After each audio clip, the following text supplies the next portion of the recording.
And welcome back. So, DTF St. Louis episode 5 is a messy, shocking, and honestly kind of brilliant. Right from the opening, the episode makes it clear it's not holding anything back, but the bold choices here aren't just for shock value, they actually tie directly into Floyd's character and how he sees himself.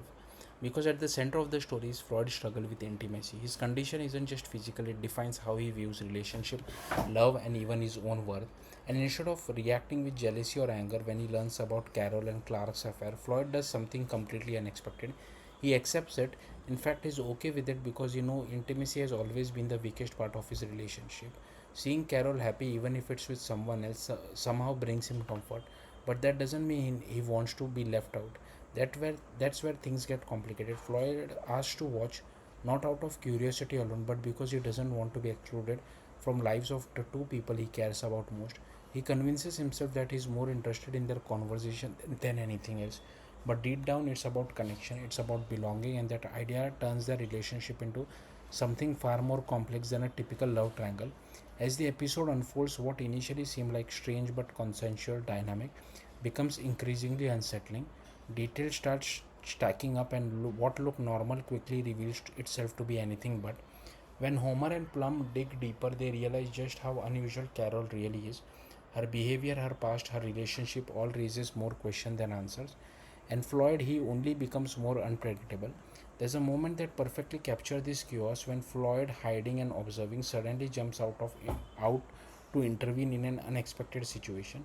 It's bizarre, almost absurd, but it also shows how deeply tangled he is in everything happening around him. At the same time, a key detail comes into focus.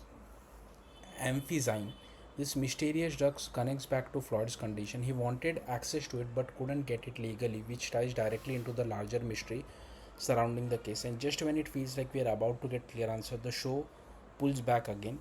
We get pieces of Floyd's past, hints about what broke him, but never the full picture. It's teased in a way that builds tension without fully resolving it.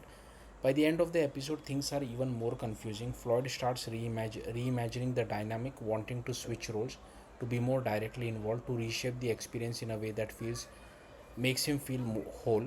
But that raises a big question: is this really about connection or control?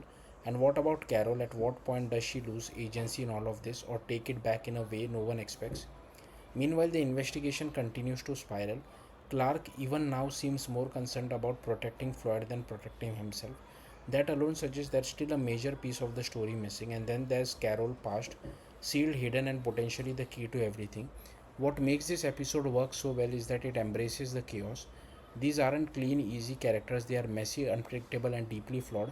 And the more we learn, the less certain everything becomes. Normally, that kind of uncertainty would be frustrating, but here it's the point because of DTF sent to isn't just telling a mystery, it's pulling you into it, one uncomfortable, bizarre, and fascinating piece at a time, and somehow it keeps getting wilder.